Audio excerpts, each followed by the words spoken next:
Voici nos vies. Il est Dieu. Disons-le ensemble, Père, voici nos vies. Père, voici nos vies. Descends de ta vie au devant de ton roi. Père, voici mon cœur, voici mon cœur. Descends de ton cœur au devant de ton Seigneur. Voici mon Descends de ton cœur au devant de l'étoile brillante de Père, ton voici matin. mon cœur. Descends de ton cœur au devant de l'animal. Descends de ton cœur au Père, devant de voici l'agneau. l'église. Père, voici l'église. Dis à Jésus que tu es là. Voici. Dis à Jésus que tu es là. Oh, Père, voici mon Dis à cœur. Dieu Voici que mon tu es là. cœur. Présente à lui ton cœur. Présente à lui ton cœur.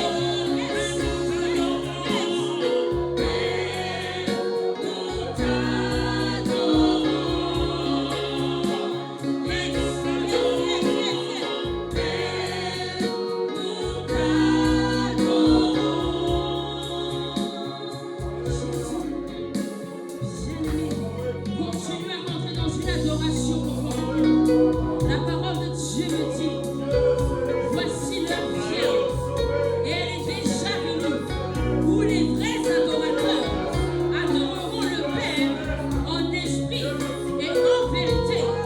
Que le Saint-Esprit de Dieu te pousse encore à adorer le roi des rois.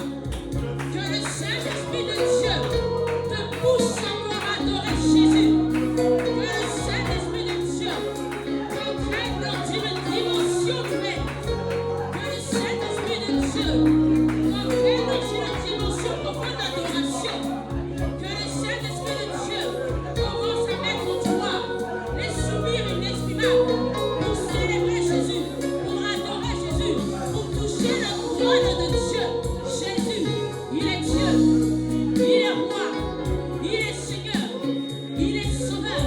Que le Saint-Esprit de Dieu te guide, que le Saint-Esprit de Dieu te transporte, que le Saint-Esprit de Dieu te mette dans une dimension profonde d'adoration.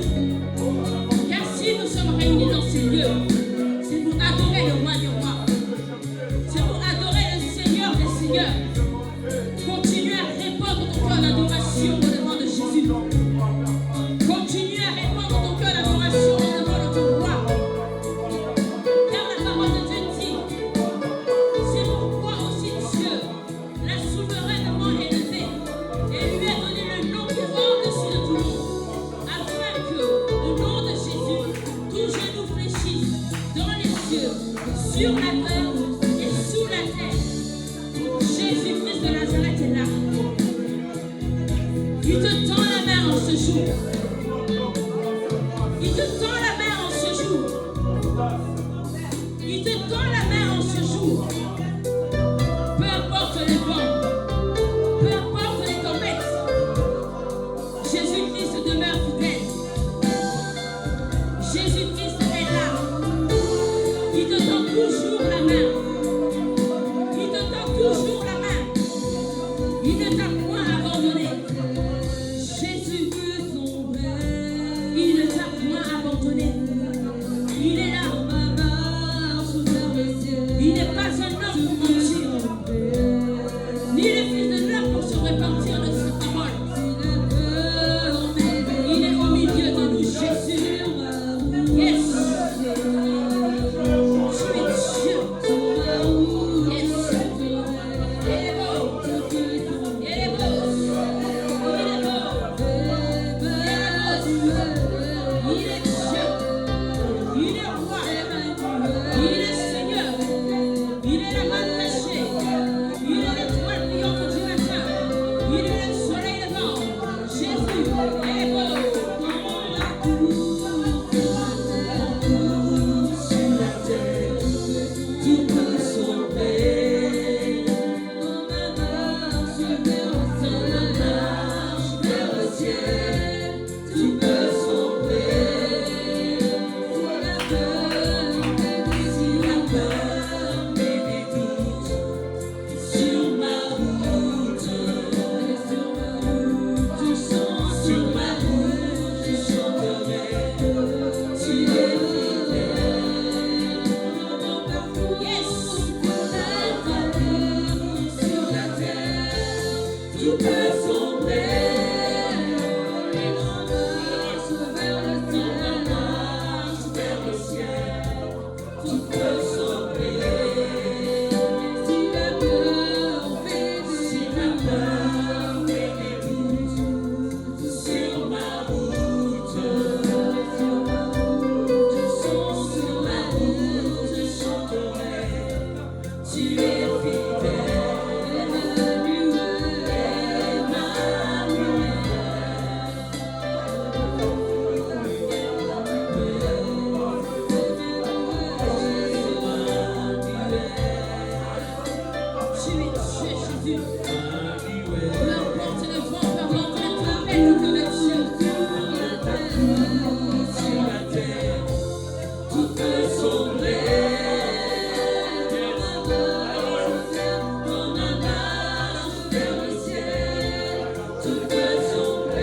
d'Emmanuel. Réalise la présence d'Emmanuel. Emmanuel est là. L'agneau de Dieu est là. L'étoile brillante du matin est là. La main cachée est là. Jésus, il nous emmène de gloire en gloire. Il nous emmène de victoire en victoire. Jésus, appelle Emmanuel. Appelle encore Emmanuel. Appelle encore Emmanuel. Appelle encore l'agneau de Dieu. Appelons encore Jésus-Christ de Nazareth. Car il est là. Il est là. Il est là, Jésus. Il est là, le Saint des Saints. Il est beau. Il est beau. Il est beau. Jésus. Tu es Dieu. Tu es roi. Emmanuel est ton nom. Emmanuel est ton nom. Nous crions à toi encore en ce jour, Emmanuel. Nous crions encore à toi en ce jour, Emmanuel. Nous savons que tu es là. Donnez-moi de résister. Nous savons que tu es là. Et les bosses. Je veux m'enraciner en toi, Jésus. Oh, quand viendront le vent et la tempête, donne-moi de résister. Je veux m'enraciner en toi, Jésus, Jésus. Quand viendront le vent et la tempête, donne-moi de résister. Je veux m'enraciner en toi, Jésus, Jésus. Quand viendront le vent et la tempête, donne-moi de résister. Oh Jésus, oh, oh, oh. Ne me laisse pas tomber. Jésus, ne nous abandonne pas. Jésus, oh, Jésus, ne nous abandonne pas. ne me laisse pas. Et les bosses. On me dit que tu guérissais, guéris-moi. Ne nous abandonne pas, Dieu. On me dit que tu guérissais, guéris-moi. Ne me laisse pas tomber. Jésus, oh, ne me laisse pas tomber. Ne nous abandonne pas, Dieu. Jésus, oh, Nous tenons à toi, Dieu. laisse pas tomber. Nous nous attachons encore à toi, éternel Dieu puissant. Nous encore nous attacher à toi, éternel Dieu, mes amis. Jésus, tu es Dieu, éternel Dieu puissant. Tu es Dieu l'admirable. Bien-aimé, reste encore connecté.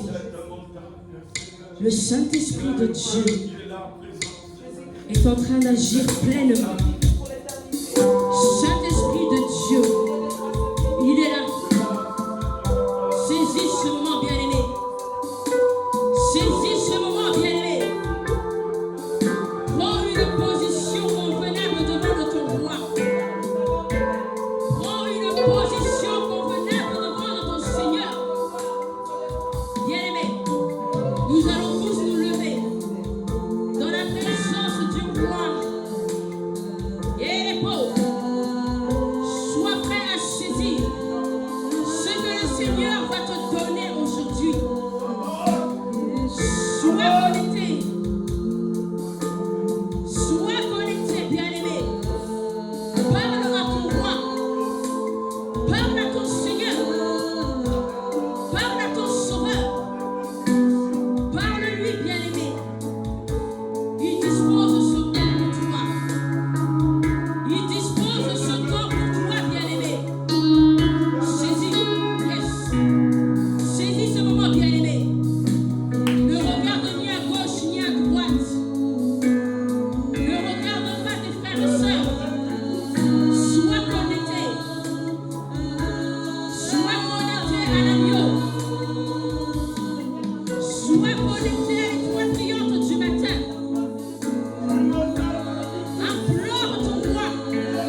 autres noms disparaissent.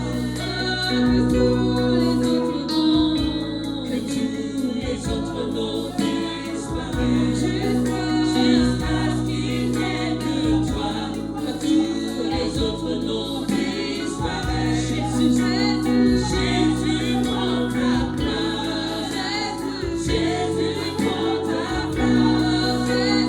Jésus prend ta place. Jésus prend ta place. Jésus prend ta place. Jésus prend ta place. Jésus prend ta place. Jésus prend ta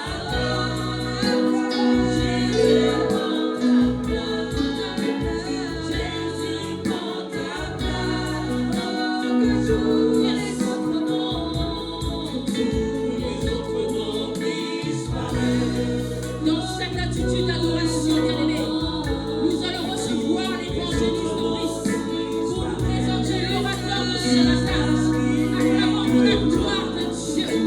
Les autres noms disparaissent. Jésus prend ta place. Jésus prend ta place. Lève tes mains vers le haut, bien-aimé. Dis merci au Seigneur. Dis merci au Seigneur. Dis-lui seulement merci. Dis-lui seulement merci. Car ils étaient venus recevoir de lui. Mais ceux qui ont fait marche arrière pour lui dire merci, c'était peu. Dis merci pour ces moments dans sa présence. Ces moments dans sa présence, sa sainte présence, la présence de l'éternel Dieu. Alléluia. Gloire à Jésus. Fais maintenant un silence.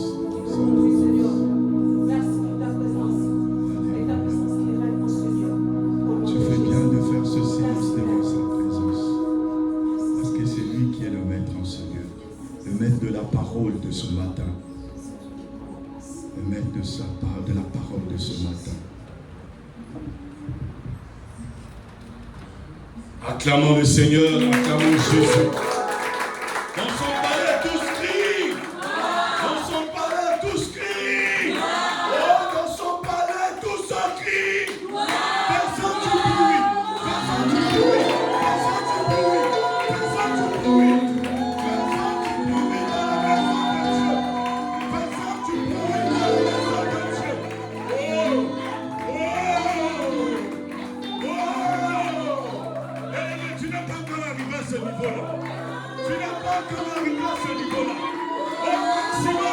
Maximum de bruit pour Jésus. Maximum de bruit. Nous allons recevoir l'homme de Dieu. Edgar Kongolo, l'évangéliste.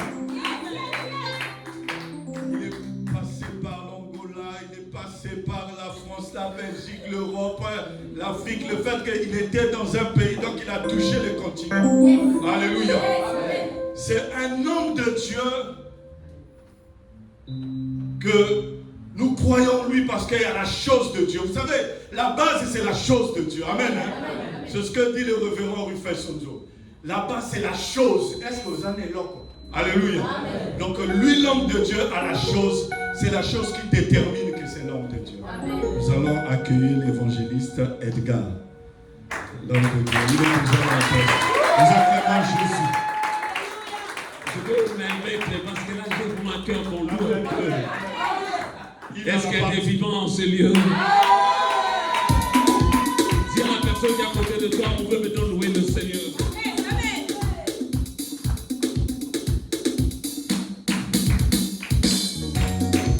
Nous te louons, tu es Dieu, qui d'autre pouvons nous louer si ce n'est pas toi, Jésus.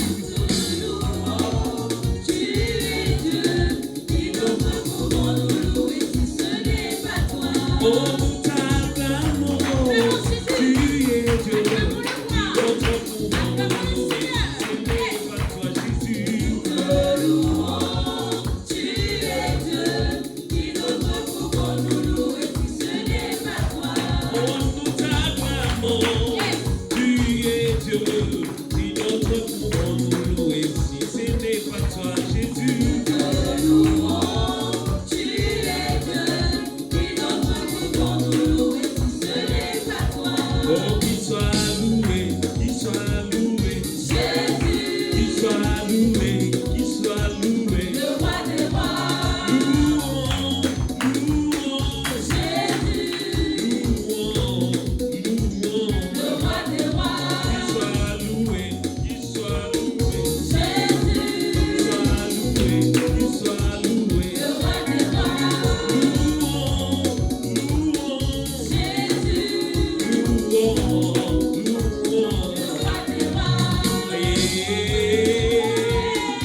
Take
Vous pouvez prendre place. Gloire à Dieu. Amen. Je bénis Dieu parce que je suis chez moi. Amen.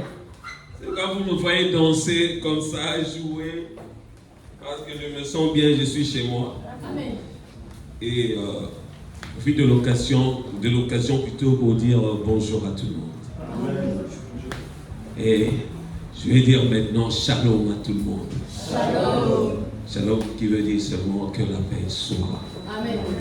sur toi. La paix de Dieu.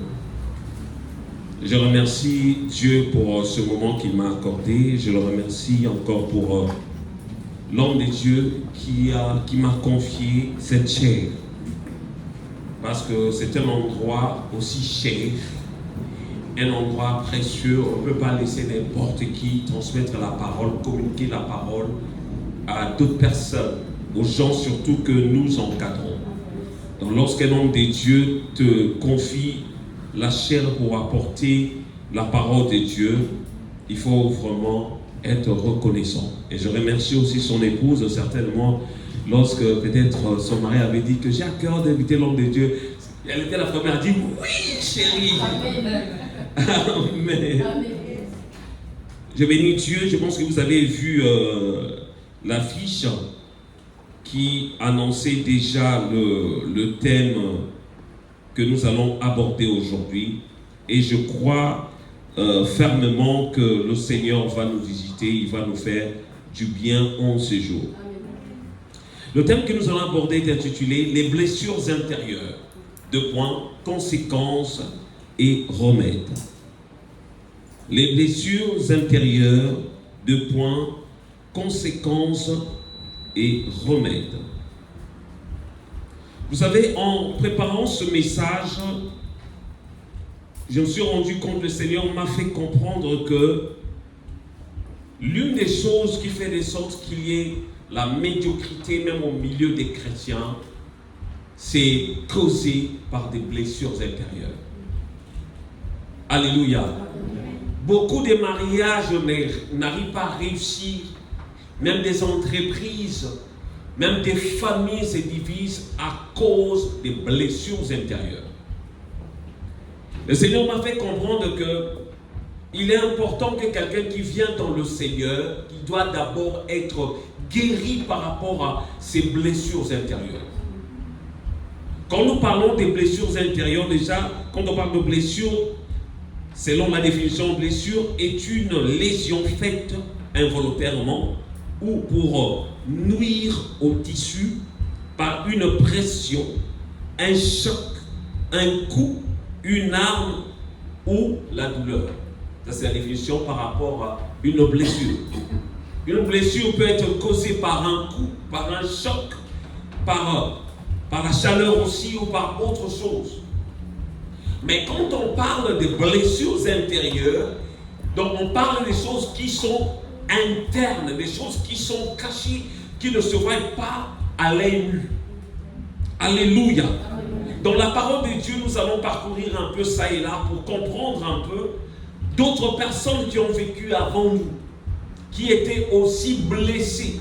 C'est alors que nous allons mieux comprendre ce grand terme que le Seigneur nous a donné aujourd'hui. C'est vraiment un terme qui peut faire plusieurs jours, mais j'aimerais écourter pour que nous puissions au moins saisir la pensée de Dieu. Nous allons prendre nos Bibles dans le livre de 2 Samuel chapitre 13, à partir du verset 1er jusqu'au verset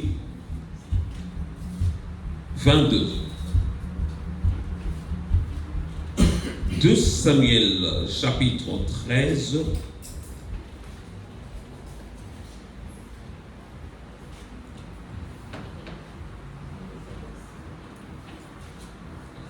Samuel 13, 1er au 22, je vais faire la lecture. Après cela, voici ce qui arriva.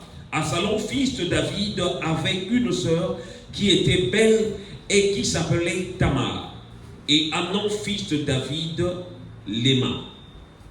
Amnon était tourmenté jusqu'à se rendre malade à cause de Tamar, sa sœur, car elle était vierge et il paraissait difficile à Amnon de faire sur elle la moindre tentative. Amnon avait un ami nommé Jonadab, fils de Shiméa, frère de David. Et Jonadab était un homme très habile. Il lui dit, pourquoi deviens-tu ainsi chaque matin plus maigre, toi, fils de roi? Ne veux-tu pas me le dire? Amnon lui répondit, j'aime Tamar, sœur d'Absalom, mon frère. Jonadab lui dit, mets-toi au lit et fais le malade. Quand ton père viendra te voir, tu lui diras, permets à Tamar, ma sœur, de venir pour me donner à manger. Qu'elle prépare un mets sous mes yeux, afin que je le voie et que je le prenne de sa main. Amnon se coucha et fit le malade. Le roi vint le voir.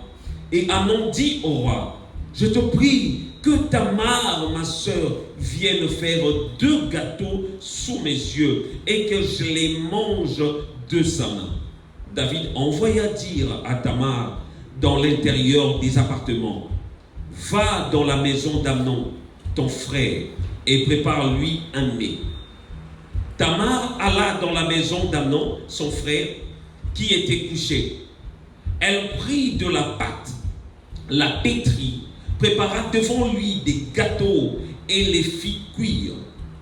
Préparant ensuite la poêle, elle les versa devant lui, mais Amnon refusa de manger. Il dit, faites sortir tout le monde. Et tout le monde sortit de chez lui. Alors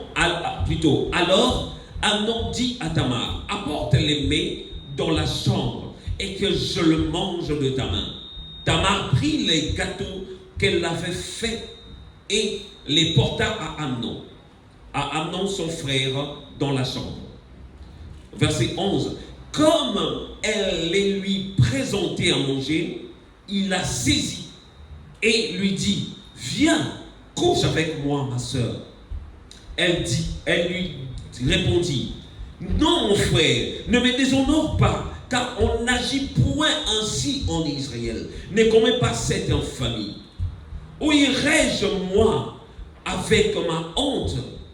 Et toi, tu serais comme l'un des infâmes en Israël. Maintenant, je te prie, parle au roi, et il ne s'opposera pas à ce que je sois à toi. Mais il ne voulut pas l'écouter. Il lui fit violence, la déshonora et coucha avec elle. Oui, Amnon eut pour elle une forte aversion, plus forte qu'elle n'avait été son amour. Et il lui dit, lève-toi, va-t'en. Elle lui répondit, n'augmente pas en me chassant le mal que tu m'as déjà fait. Il ne voulut pas l'écouter et appelant le garçon qui le servait, il dit, qu'on éloigne de moi cette femme, qu'on la mette dehors et ferme la porte après elle. Elle avait une tunique de plusieurs couleurs, car c'était le vêtement que portaient les filles du roi. Aussi longtemps qu'elles étaient vierges, le serviteur d'Amnon la mit dehors et ferma la porte après elle. Tamar répandit de la cendre sur sa tête et déchira sa tunique bigarrée. Elle mit la main sur sa tête et s'en alla en poussant des cris. Absalom, son frère, lui dit, Amnon, ton frère, a-t-il été avec toi? Maintenant, ma sœur, tais-toi, c'est ton frère. Ne prends pas cette affaire trop à cœur. Et Tamar, désolée, demeura dans la maison d'Absalom, son frère. Vous allez jusqu'au verset 22. Alléluia, même jusqu'à la fin. Alléluia. C'est une longue lecture, mais je pense que c'était important que je la fasse. Dans cette histoire, on parle des enfants du roi David.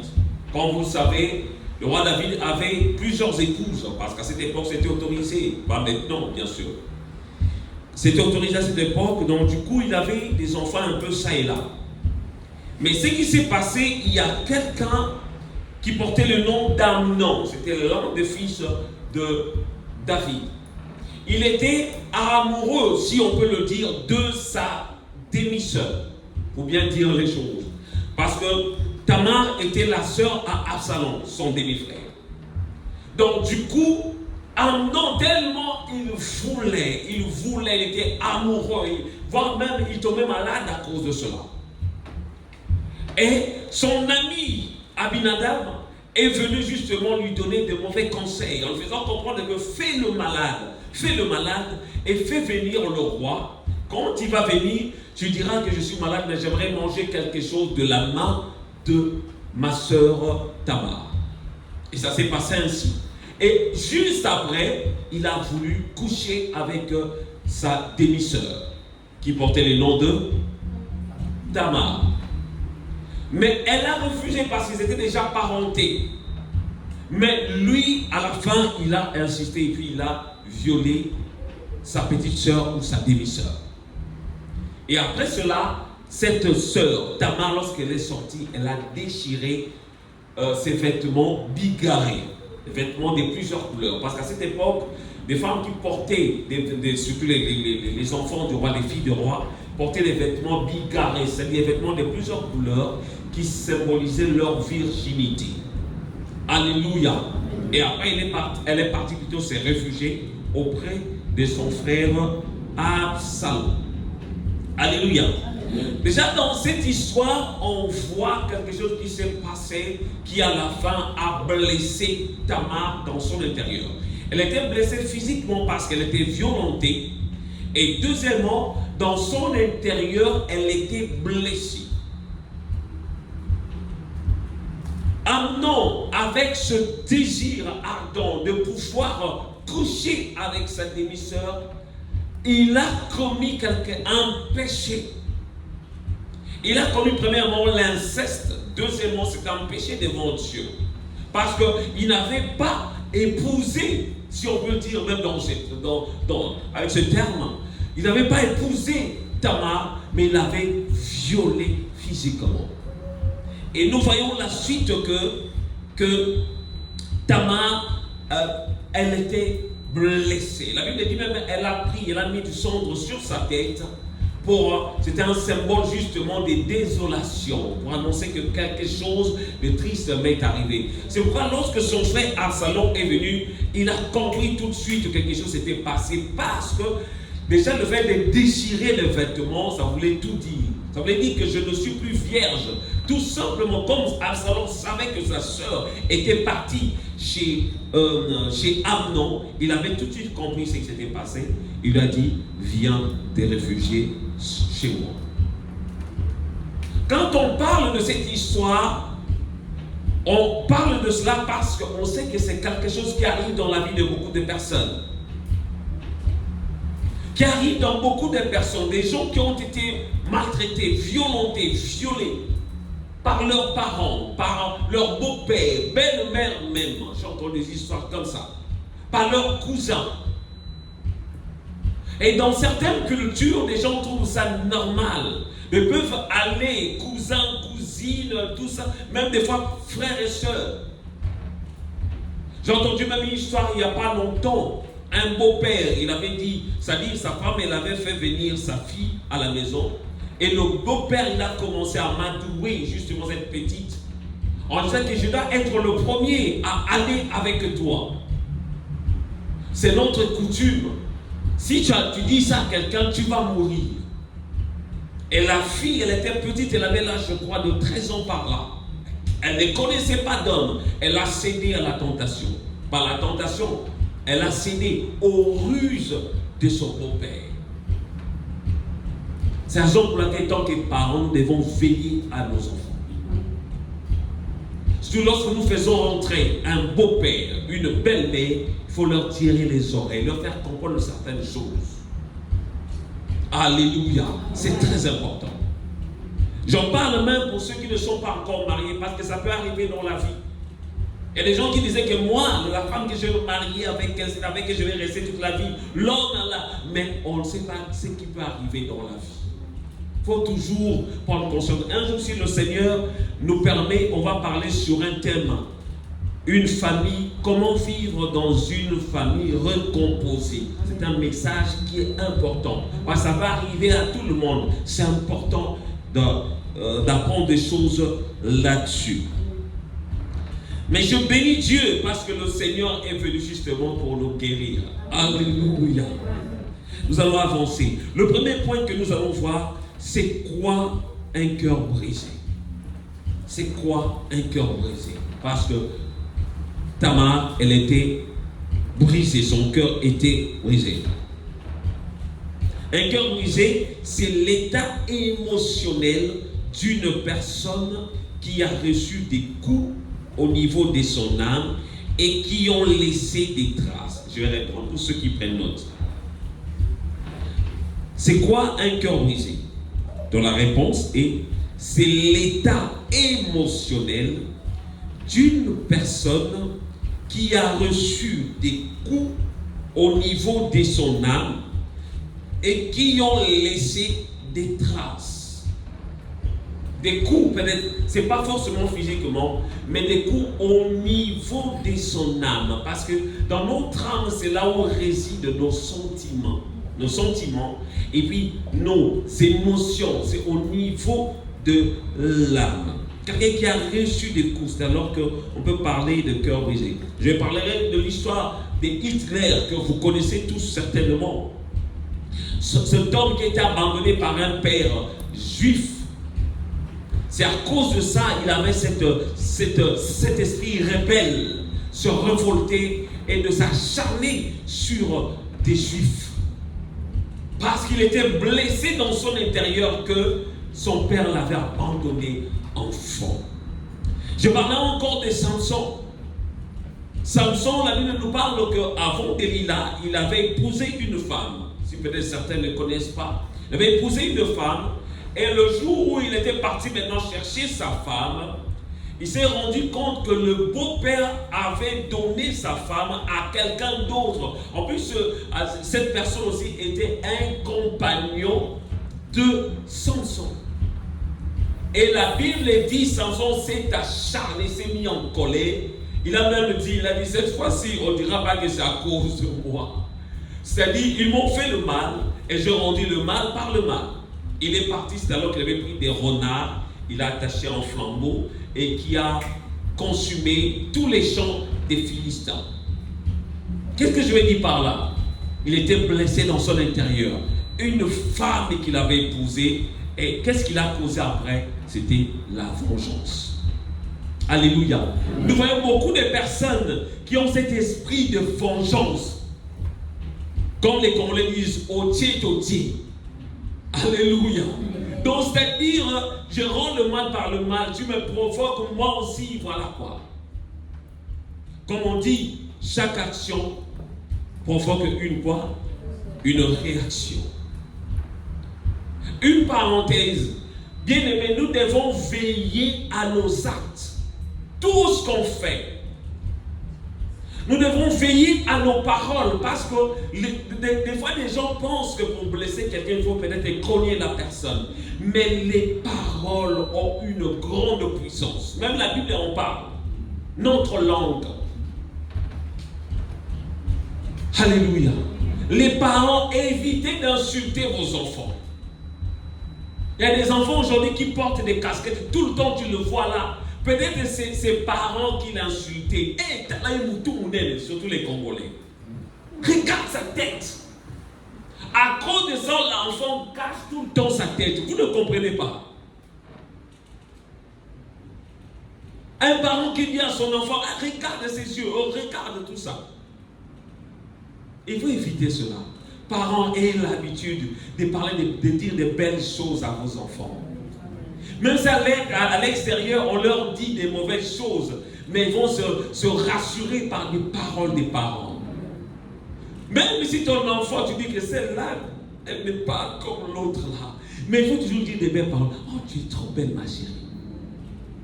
Tu es trop beau, prince. Tu donnes des noms comme ça. Alors que lorsqu'il va sortir dans la rue, même si un wesh vient un peu, ah, chérie, oh, princesse, elle va s'en foutre parce qu'elle est déjà habituée à la maison, on l'appelle princesse. Tu es habitué dans la maison, on me traite comme une princesse. Maintenant, toi, wesh, dans la rue, tu m'appelles princesse. Ça ne va rien me faire. Vous comprenez un peu? C'est des petites choses, mais elles sont efficaces. Alléluia. Quand nous faisons des bonnes choses, nous disons des bonnes choses, ça va produire aussi de très bonnes choses. Alléluia. Deuxième point, les conséquences d'un cœur brisé. Ou qu'est-ce qui arrive lorsqu'un cœur est brisé? Je réponds. Les conséquences d'un cœur brisé. Ou qu'est-ce qui arrive lorsqu'un cœur est brisé ou blessé? Réponse petit A. Des conséquences physiques. C'est-à-dire des choses qui font de sorte que le cœur soit brisé également. C'est d'abord des chocs que la personne peut recevoir aussi physiquement. Cela peut affecter son cœur. Alléluia. Si même la médecine parle justement des maladies psychosomatiques. Quand on parle des maladies, je pense qu'il y a des gens qui travaillent à l'hôpital ici, là. Non. Ouais. Quand on parle des maladies psychosomatiques, ce sont des maladies qui ne se guérissent pas par des médicaments. Quelqu'un qui a été blessé dans son cœur peut prendre autant de médicaments, ça ne va pas résoudre la chose. Raison pour laquelle beaucoup de personnes ici, même en Europe, prennent des cachets. J'ai oublié même les noms qu'ils prennent là, contre les stress, comme dans de médicaments comme ça là.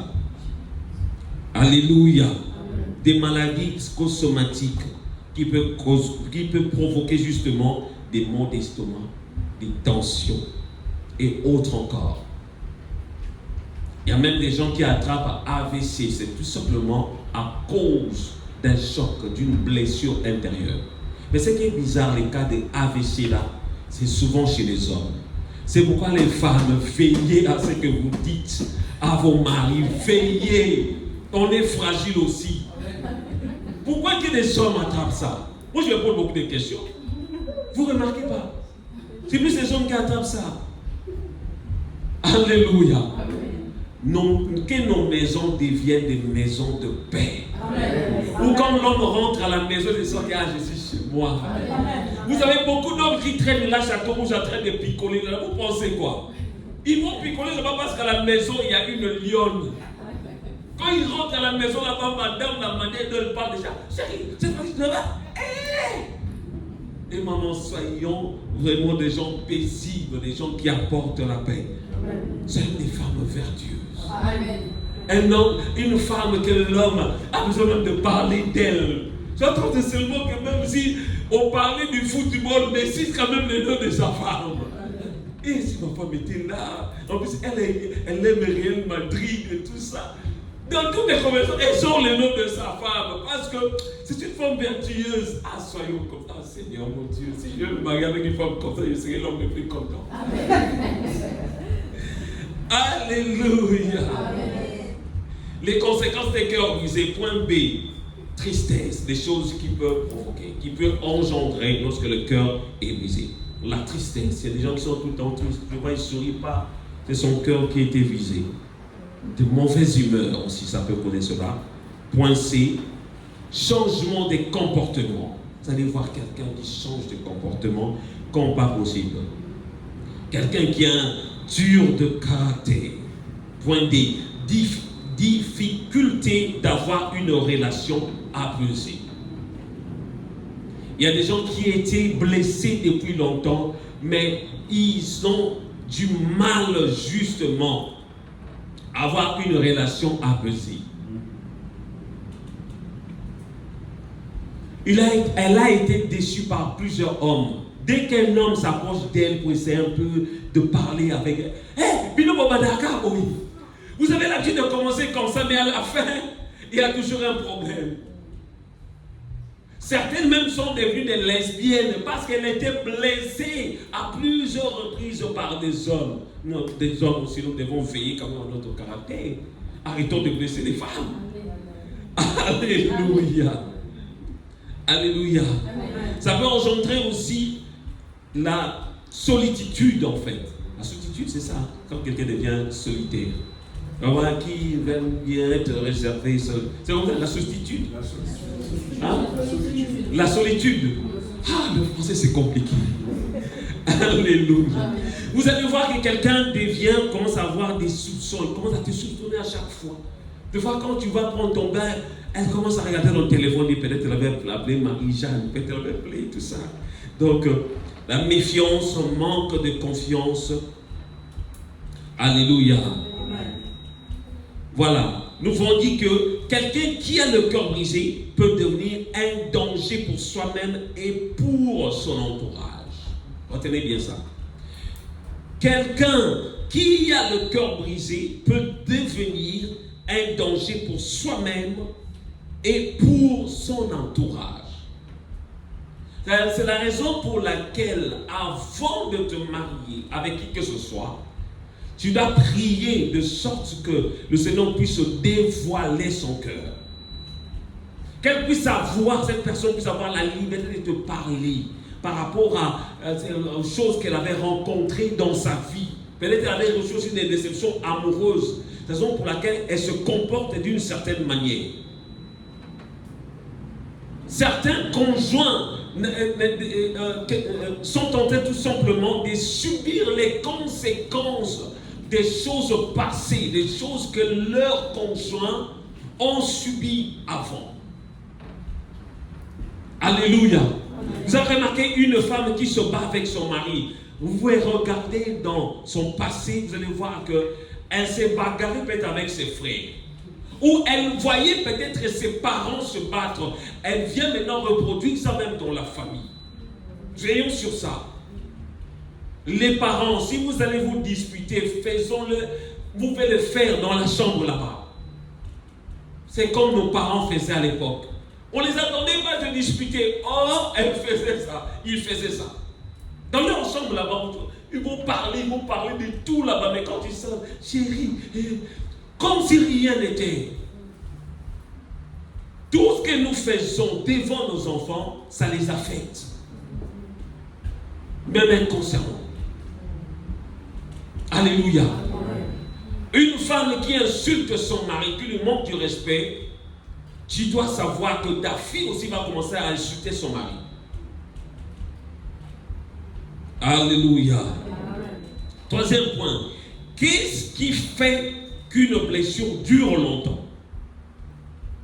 Quelqu'un, ça peut être, la personne a été blessée pendant plusieurs années, durant longtemps, peut-être même dans son enfance. Parce que vous savez que même un bébé dans le ventre peut être blessé. Vous le savez? Alléluia. Même là, c'est la médecine même qui en parle. C'est-à-dire une femme qui est maltraitée durant sa grossesse, l'enfant peut ressentir tout ça depuis le ventre de sa mère. Alléluia. Qu'est-ce qui fait qu'une blessure dure longtemps? Réponse A. Le manque de pansement. Le manque de pansement. Parce que quand quelqu'un est blessé, il faut qu'on vienne penser cette blessure. Alléluia. On peut le faire aussi par des paroles. Quelqu'un qui avait reçu le manque justement d'amour, on doit communiquer plus d'amour à cette personne. Ça va faire penser son cœur. Point B. Manque des bandages. C'est comme une blessure en fait. Tu viens bander justement ces plaies. C. Manque d'adoucissement ou calmant.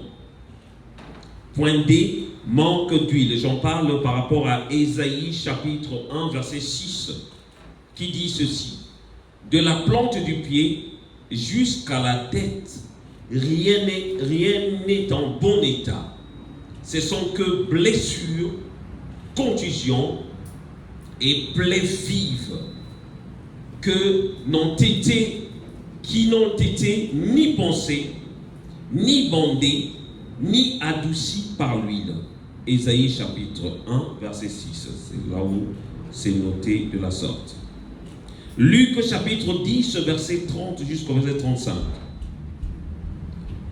Si quelqu'un peut lire dans la salle, Luc chapitre 10, verset 30 jusqu'au verset 35. Amen. Jésus reprit la parole et dit, un homme descendait de Jérusalem à Jéricho. Il tomba au milieu des brigands, ils le dépouillèrent, le chargèrent d'époux et s'en allèrent le laissant à demi-mort. Un sacrificateur qui par hasard descendait par le même chemin, ayant vu cet homme, passa outre. Un lévite qui arriva aussi dans ce lieu, l'ayant vu, passa outre.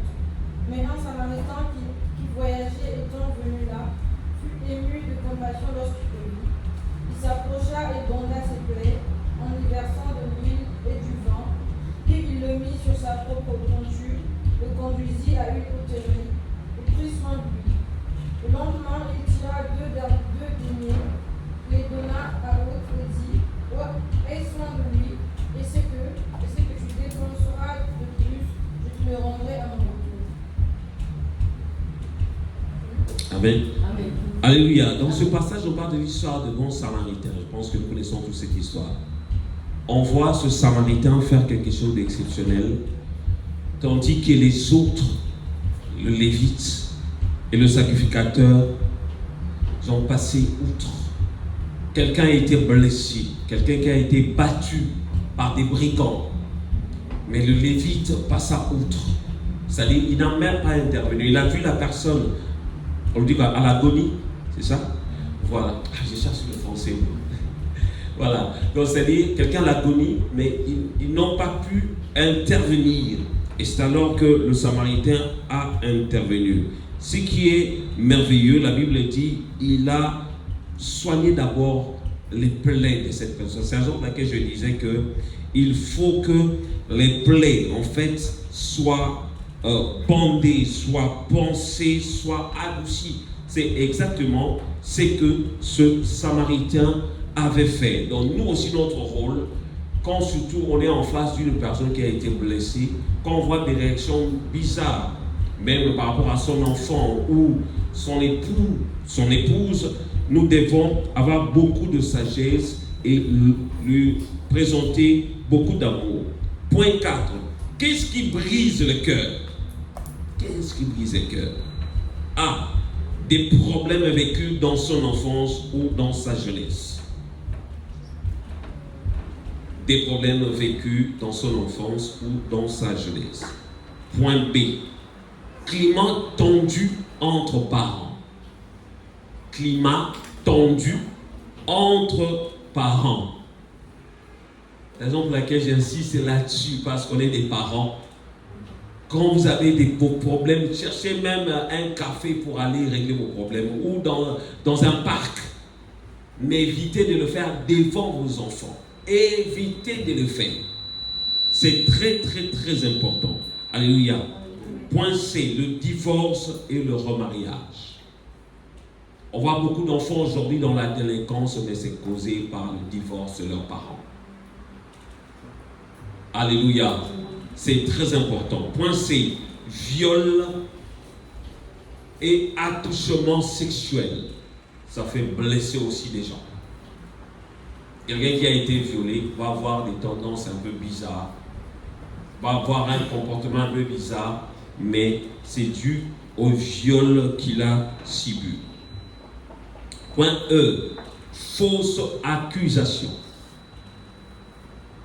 Quand on accuse quelqu'un à tort, c'est quelque chose qui reste à vie. Il y a certaines personnes qu'on avait accusées de sorciers, mais ils ne le sont pas. Et ils en souffrent comme pas possible. C'est la raison pour laquelle j'ai l'habitude de dire aux parents, je répète encore, vous avez remarqué que je parle surtout des parents.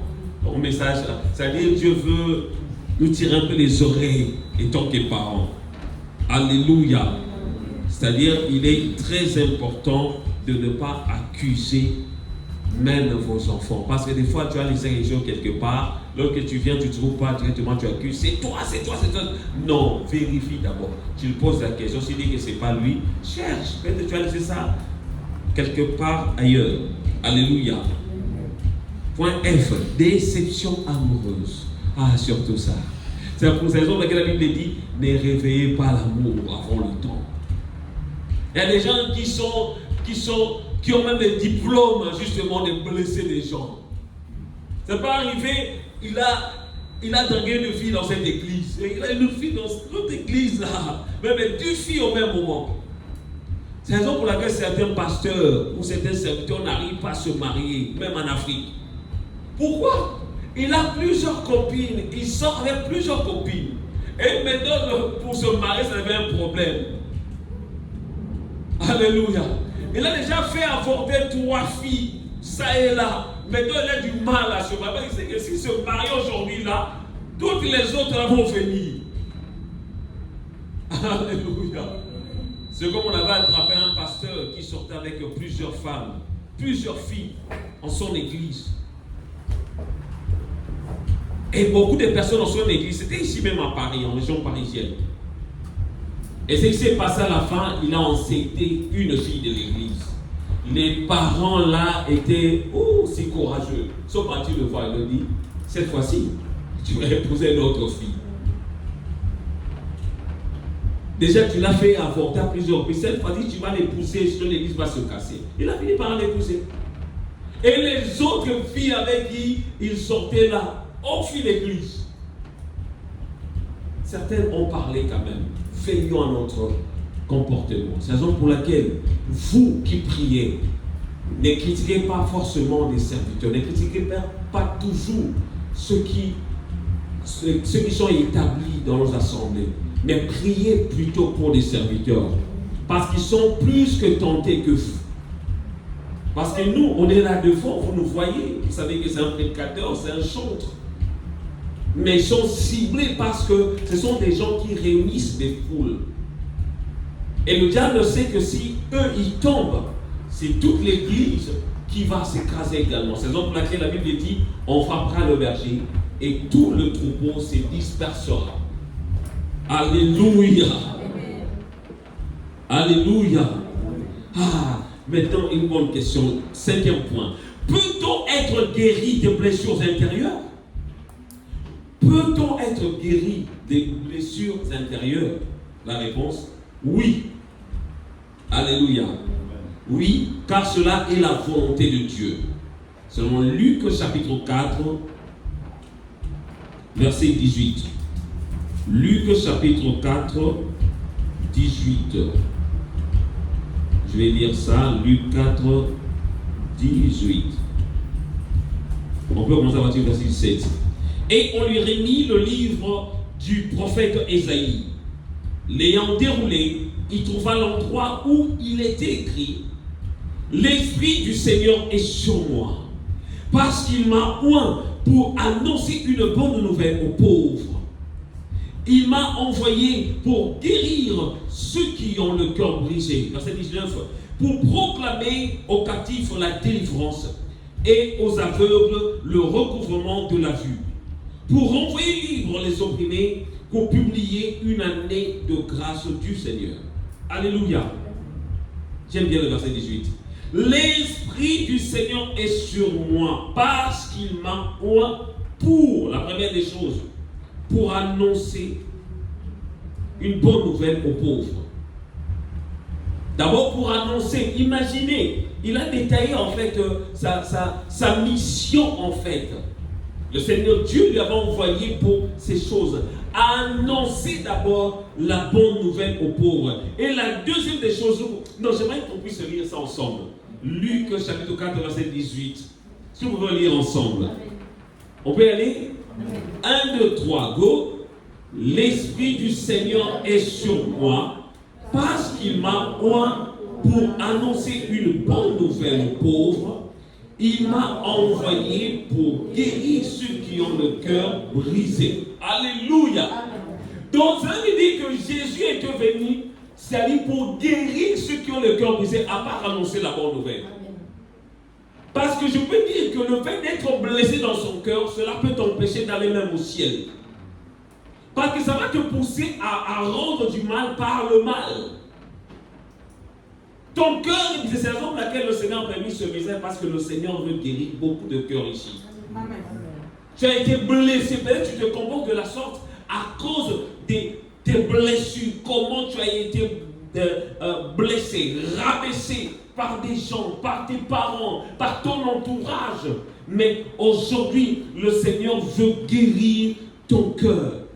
Sa mission était cela, à part annoncer, mais pour guérir le cœur. J'aimerais que chacun puisse prendre ça en conscience, que le Seigneur est venu pour le guérir. Tu veux dire toi-même là où tu es là, dis, le Seigneur est venu pour me guérir. Tu peux dire, répète après moi. Amen. Point 6. Qu'il faut-il faire pour être guéri? Qu'il faut-il faire pour être guéri? C'est un enseignement, malheureusement, je suis un enseignant. Et je crois que c'est important d'aller dans ce sens pour qu'on puisse avoir vraiment des choses qu'il faut. Je regarde l'heure, ne vous inquiétez pas, je vais arrêter dans 5 minutes. Qu'il faut-il faire pour être guéri? Point A. Reconnaître qu'on a un cœur brisé. C'est très important. Quand tu ne reconnais pas que tu as été blessé, ça va bloquer justement ta guérison. Point B. Reconnaître qu'on a besoin d'aide. Alléluia. Bartimée était aveugle. Lorsqu'il a vu, il a entendu que Jésus passait, il a osé savoir pour prier. Jésus, fils de David, aie pitié de moi. Reconnaître qu'on a besoin d'aide. C'est-à-dire, si tu caches cela, tu ne vas pas être guéri. Reconnaître que tu as besoin d'aide. Point C. Demander l'aide de Dieu. Car c'est lui seul qui est capable de te guérir de ce mal. Point D. Se pardonner soi-même. Vous savez, des fois, lorsqu'on est blessé, on commence même à dire que c'est à cause de moi.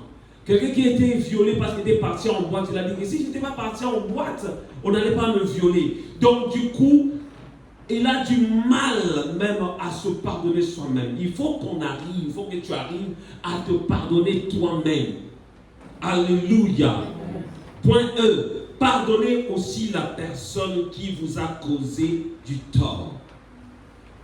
C'est très important. C'est vrai que c'est Dieu. La chose qu'il t'avait fait, c'était tellement grave à supporter. Tu as même du mal à le pardonner. Mais la Bible dit, si vous ne pardonnez pas aux autres, je ne vais pas non plus vous pardonner.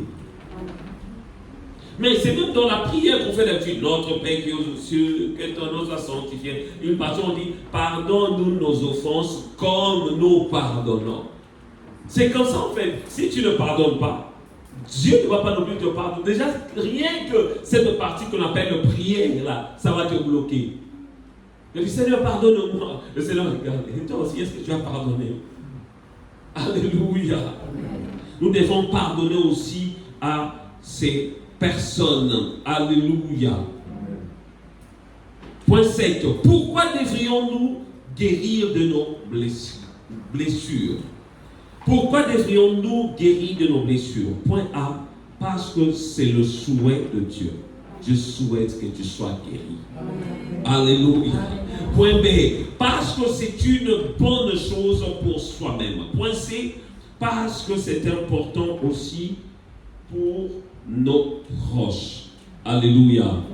Le Seigneur est venu pour te guérir justement de tes problèmes, de tout ce qui passe dans ta vie. J'aimerais qu'on puisse prier maintenant. Je ne sais pas ce qui te tracasse. Nous avons lu dans le livre de Luc que Jésus était venu justement pour annoncer une bonne nouvelle aux pauvres et deuxièmement pour guérir ceux qui ont des cœurs brisés. Je ne sais pas qui t'a brisé. Je ne connais même pas ton problème. Mais j'aimerais en ce moment que tu puisses te sentir libre vraiment de parler à Dieu. Je pense que pendant même que je parle, tu es en train de voir déjà la personne qui t'avait blessé. Tu es en train de voir déjà la chose qui te ronge dans ton cœur. Le Seigneur veut maintenant te guérir. Alléluia. Nous allons prier. Tel que tu es là. En chantant cette chanson. Entre tes mains, j'abandonne tout ce que j'appelle le mien. Oh, ne perds